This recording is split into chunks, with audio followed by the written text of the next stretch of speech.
আসসালামু আলাইকুম। এটি হলো আমাদের গরুর ঘাস ক্ষেত।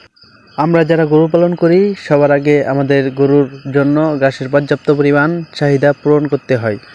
গরুর চাহিদা অনুযায়ী আমরা যদি গরুকে পর্যাপ্ত পরিমাণ ঘাস না দিতে পারি তাহলে আমাদের খরচটা ব্যয়বহুল হয়ে যায়।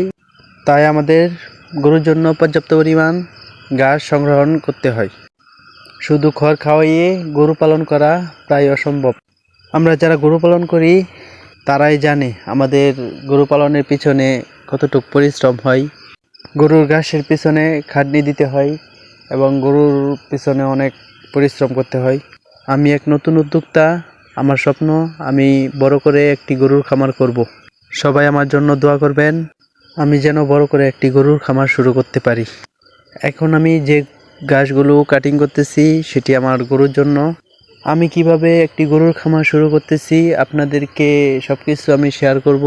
প্রতিদিন আপনাদের কাছে আমি ভিডিও তুলে ধরব। আমি কিভাবে গরুর যত্ন নেই সব কিছু আপনাদেরকে শেয়ার করব। আশা করি আপনারা আমার পাশে থাকবেন। গরুর জন্য ঘাস কাটা আমার প্রায় শেষ। আমি আরও আগে কিছু গরুর ঘাস কেটেছি। এগুলো নেপিয়ার ঘাস। নেপিয়ার ঘাস আমরা গুড়ি থেকে কাটি যাতে পরবর্তীতে নতুন করে পুঁগি বের হয় গুড়ি থেকে। অনেকেই আছে যারা উপরে কাটলে কি হয়, যে ডালাগুলা নতুন করে বের হয় সেগুলো চিকন হয়ে যায়, আর গুড়ি থেকে কাটলে সেগুলো মোটা হয় এবং অনেক বড় হয়। এই জন্য আমরা গুড়ি থেকে নেপিয়ার ঘাসগুলো কাটি। ঘাসগুলি আমার কাটা শেষ। এগুলো এখন বাসায় নিয়ে ছোট করে কাটতে হবে। ছোট করে কাটলে কি হয়, গরুর হজম শক্তি বৃদ্ধি পায়। গরুর ঘাসের যে পরিমাণ চাহিদা সে পরিমাণ চাহিদা আমরা পূরণ করতে পারি না, ঘাস থাকে না বলে।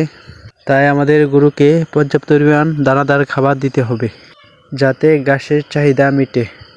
এখন আমি ছোট করে ঘাসগুলা কাটতেছি যাতে অপচয় কম হয়। ছোট করে ঘাস কাটলে গরুর জন্য ভালো, অপচয়ও কম হবে। ছোট করে ঘাসগুলো কাটার পর এগুলোর সাথে আমি খড় কেটে মিশিয়ে দেব। আপনারা যারা গরুর খামার করতে চান সবার আগে ঘাস সংগ্রহণ করবেন যাতে পরবর্তীতে গরুর জন্য ঘাসের কোনো সংকট না হয়। অনেকেরই চিন্তা ভাবনা খড় খাইয়ে গরু পালন করবেন। এটি সম্পূর্ণ ভুল ধারণা। একটি গরুর খামার করতে গেলে ঘাসের পর্যাপ্ত পরিমাণ ক্ষেতের প্রয়োজন। বেশি পরিমাণ জায়গাতে ঘাস লাগাতে হবে। খড় আর দানাদার খাবার দিয়ে যদি আপনি একটি গরুর খামার করতে চান তাহলে এটি ব্যয়বহুল হয়ে যাবে। আপনারা ঘাসের পাশাপাশি খড়ও সংরক্ষণ করে রাখবেন। এখন এগুলো খড় নিয়ে ছোট্ট করে কেটে ঘাসের সাথে মিশিয়ে তারপর গরুকে দেওয়া হবে। খড়গুলি ঘাসের সাথে মিশিয়ে দিলে তাহলে আপনার ঘাসও কিছুটা কম লাগবে, খড়ও কিছুটা কম লাগবে। এখন খড়গুলো ছোট করে কেটে নেব। চলেন আমি আপনাদেরকে দেখাই। আমি হাত দিয়ে কাটি। এই খাবারগুলো আমার প্রেগনেন্ট গরুর জন্য রেডি করা হচ্ছে। আমার ষাঁড় গরুর জন্য আলাদা খাবার রেডি করতে হবে। খড়গুলো ছোট করে কেটে ঘাসের সাথে ভালো করে মিশিয়ে নিব। খড়গুলো কাটা আমার প্রায় শেষ। এখন আমি সুন্দর করে মিশিয়ে নিব। খাবারগুলা এখন প্রায় রেডি। এগুলো নিয়ে এখন আমার প্রেগনেন্ট গরুকে দেব। আপনারা আমাকে সাপোর্ট করবেন যাতে আমি আরও উৎসাহিত হই। আপনাদের সাপোর্ট পেলে আমি একজন উদ্যোক্তা হতে পারবো।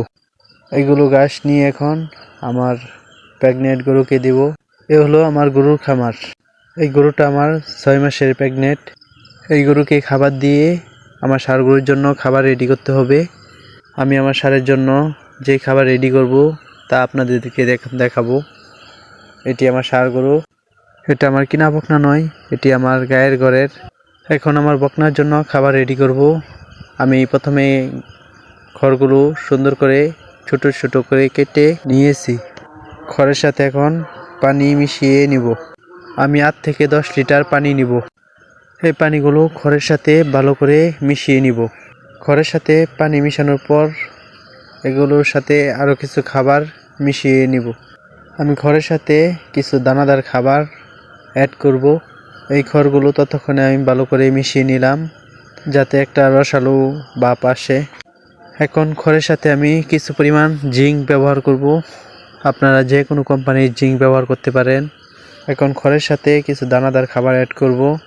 এখানে ভুসি, কুড়া, ফিট ভালো করে মিশিয়ে নিব। এখন আমার বকনার জন্য খাবার রেডি। এভাবে খড়ের সাথে দানাদার খাবার মিশিয়ে দিলে দেখবেন আপনার বকনা খুব ভালোভাবে খেয়ে নিবে। এখন আমি মশার স্প্রে করে দিব। এখন যে পরিমাণ মশা মাছি, তার জন্য নিয়মিত আপনারা মশার স্প্রে ব্যবহার করবেন। মশা মাছির জন্য রোগবালাই বেশি হয়, সে কারণে নিয়মিত মশা মাছির ওষুধ ব্যবহার করবেন। আমার ভিডিও প্রথম থেকে শেষ পর্যন্ত যারা দেখেছেন তাদেরকে অসংখ্য ধন্যবাদ। আশা করি আমার পাশে থাকবেন, আমার জন্য দোয়া করবেন, আমি যেন আপনাদের জন্য প্রতিনিয়ত ভালো ভালো ভিডিও নিয়ে আসতে পারি। আজকের মতন আল্লাহ হাফেজ, সবাই ভালো থাকবেন।